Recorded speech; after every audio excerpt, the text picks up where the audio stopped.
Guys, today we are in my bedroom. I don't even know why that was relevant. Anyways, welcome back to my channel. Why do I look like that? Anyway, how was your weekend? I hope you guys had a good weekend. Today I'm gonna be reading more of your scary stories and I don't want to waste any more time, so let's get started. Yeah. Whoo! Let's get started. Let's get started. I can't rap. Okay.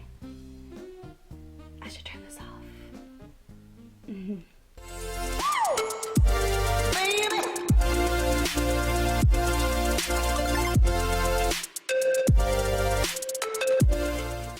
Okay, before we get started, can I just rant for a little bit? Actually, this isn't even a rant. This is just more of a question. Whenever I feel like when I'm in a really bad mood, am I the only one who looks up Karen's getting owned on YouTube and then feel better? Comment down below. The only reason why I brought this up is because I have my iPad and that's where I read off your stories. But this is this is what was open. Karen's getting owned. Must have felt bad on Friday. Okay guys, this first story is from Ben. Hey girl, I have a creepy story from my mom. She told me this story like years ago. She said that she and some friends of hers went on vacation with the Ouija board. So they went in a hotel and made a seance, and the ghost they contacted said he will return. They had no clue what the ghost was trying to say and thought it was BS. Anyways, weeks later, my mom reads the newspaper and there was a paragraph where the title said, 3-year-old boy returned from missing. The story gives me chills even though I didn't experience it, and the boy was found in the same country as they were on vacation. This must have been a nice ghost. Or whatever it was. Okay guys, this next story is from Good Evening. So when I was in grade 2 or 3, we lived in this house that was built on a farm. One night, my mom and her friends were out on the porch and I needed to go grab her, so I was walking through the dining room. I got up to the second last chair at the table and it suddenly slid out. These chairs were heavy wooden ones and I couldn't even pull them back at the time. I screamed and ran outside to my mom, and when we went back, the chair was pushed back in. The house still scares me to this day. I also once got locked in my bedroom without my door having a lock. I was stuck in there for over an hour and eventually got out by my granddad breaking it open. Okay guys, this next story is from Ava.D and I think she has 3 stories. I have 3 stories that I'll tell you. 1. One time in 2018, I used my computer. I was on YouTube watching videos. My brother came in and told me that it was time for dinner. I went and ate dinner. Everyone was at the table. When I went back, I opened my computer and there were pictures of the devil on my computer. I asked everyone in my house if they did it, but they said I was the last one in the room. No thanks. 2. When I was upstairs in my room home alone, it sounded like my dad was walking in his room, which is right under mine. I checked to see if anyone's cars were outside. There were none. I called my family and they said that they weren't home. I remembered a story that my dad told me when my grandfather's dad, before I was born, my dad was home alone and he heard someone upstairs in my room before I was born. He ran upstairs to check, but no one was there. 3. I was a youth leader and we were a small group of kids and counselors. There were 2 doors, one leading to the room where the little kids play and the other to the room that no one ever goes in, not even the counselor. We all had an inside joke about a kid who died there. No one actually died. My friends were joking around and said, "Give us a sign." After 2 minutes of waiting, we heard a loud knock coming from the door leading to the dark room. My counselor ran to see who did it, but no one was there, and you would have seen someone if they were there. We were all spooked. After about an hour, we heard a knock again. It was the boss of the camp. We asked her if she knocked the first time, and she said no. We looked at her and asked again, and she said no. Ever since that day, no one sat or stood near that door. Sorry that was so long. I hope you see this. I definitely saw it. That's creepy. I've always wanted to go to summer camp when I was little. Did anybody else Well, I was born in the 90s, but when I was a little, like a preteen, they used to have this show called Bug Juice on Disney.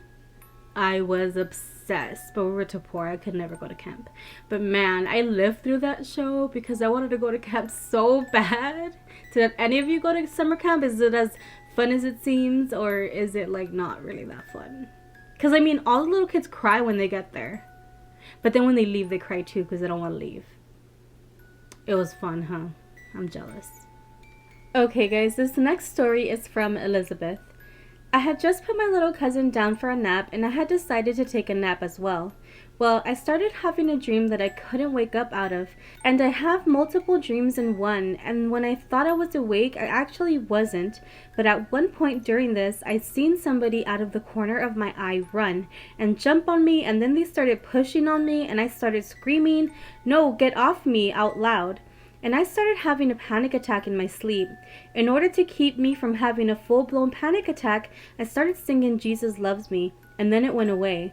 But then it happened a second time right after that, and again I started singing "Jesus Loves Me," and it went away. But it wasn't until my cousin walked in the living room that I woke up and that I knew I was actually awake.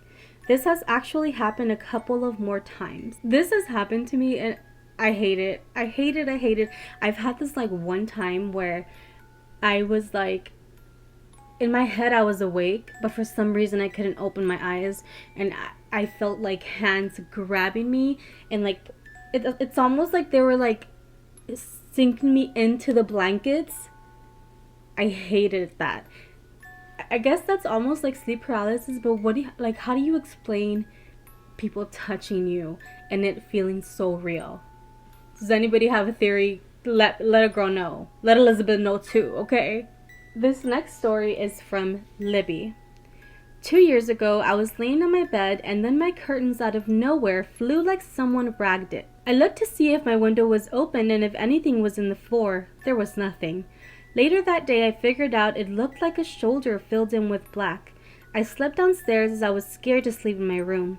I was watching a movie downstairs and I see a figure walk straight through my house door and up the stairs. Me and my two brothers always see this. I called him the Shadow Man. Ugh. I always see him in random places, but the scariest place was when my friends saw a slender black figure walk on the side of the road.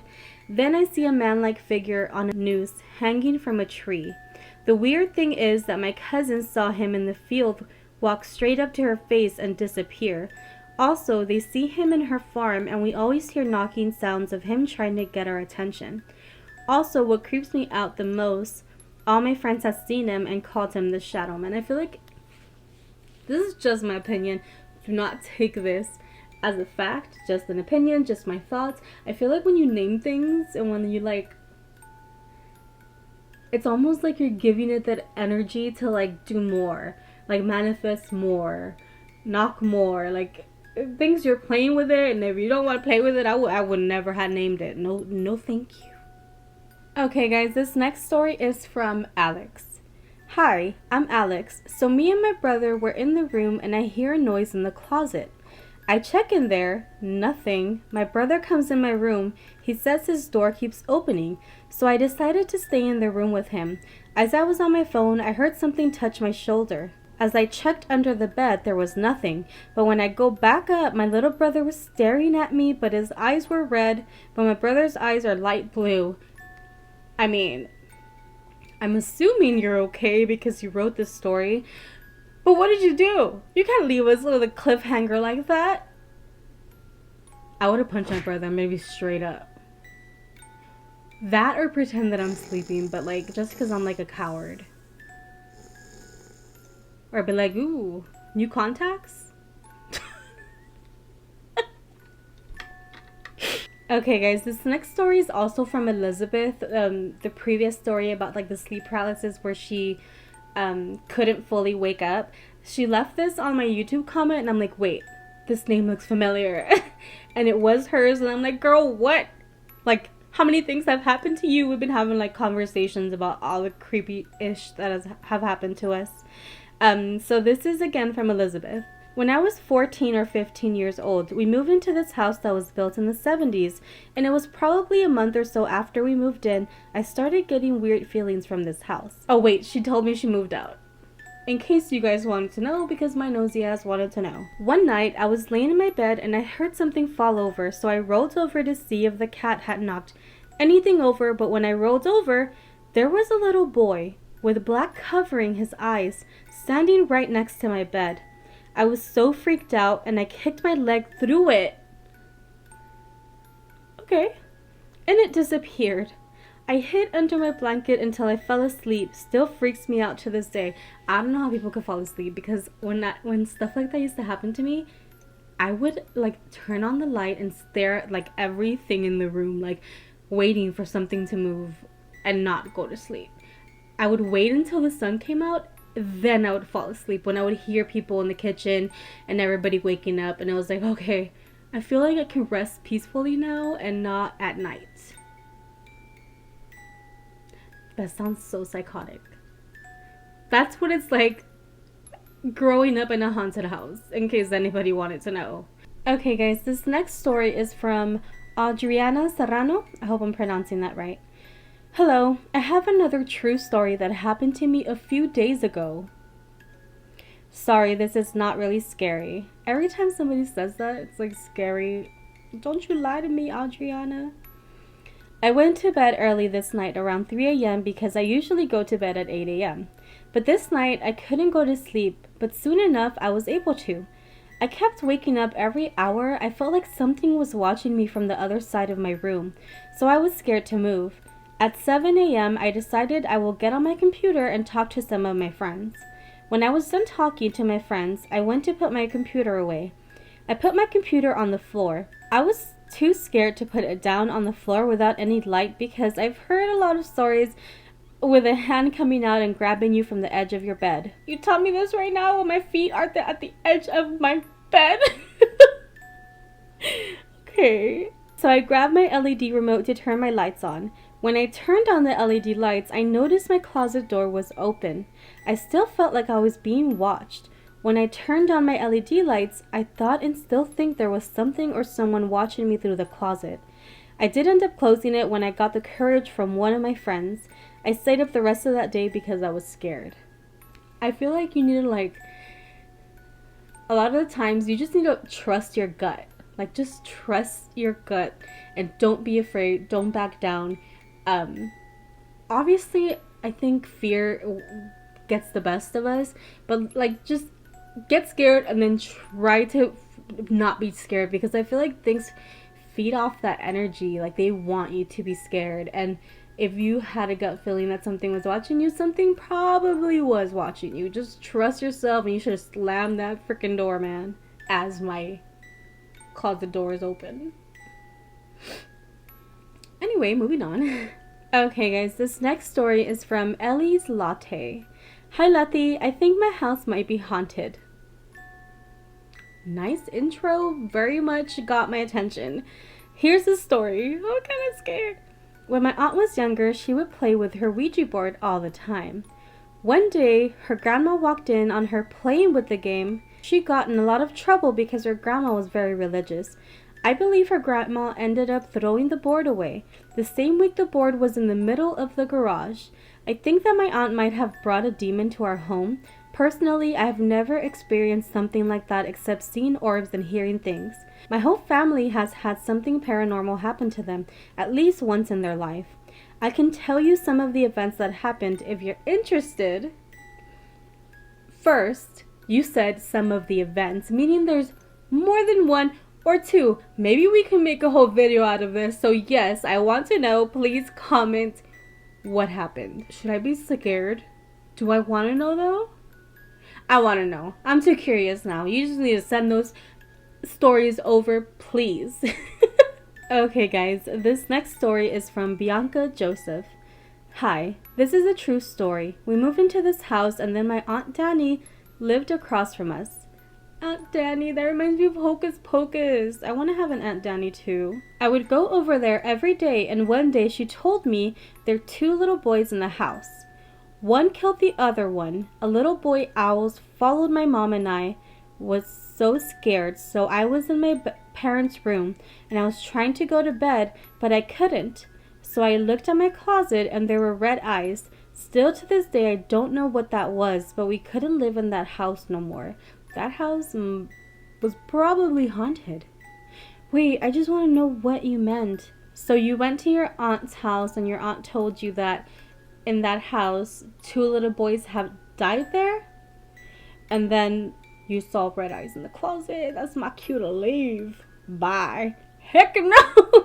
Thank you guys so much for watching. I promise I'll be posting another video next weekend or maybe even tomorrow. Depends because... Okay, I don't know if you guys saw that video that I posted about the Spanish-speaking guy with the podcast, the Relatos de Noche. I understand that a lot of you do not speak Spanish, and that is okay because I feel like I can translate that ish for you. So I'm hoping that tomorrow I could translate a story that F me up. Like, that story was so scary, but I want to translate it because I don't want to be the only one scared, okay? You guys have to be scared with me. So, by the way, the story is 30 minutes long in Spanish. So that means it's gonna take me a while to translate because I've already searched up like the actual story to see if I could just like copy paste. No, I have to listen to it, write it all down, translate it for it to make sense the way it makes sense in Spanish. Possibly going to be an all-day event, but it's gonna be worth it, and I'm really hoping you guys are gonna love it. You're gonna be scared. That's all I could say. Anyways, I love you guys so much. I've already ranted on for so long. Some of you are probably not even watching anymore. Thank you so much for watching. Please like, subscribe, and comment. I love you guys so much. Bye. Why was that creepy?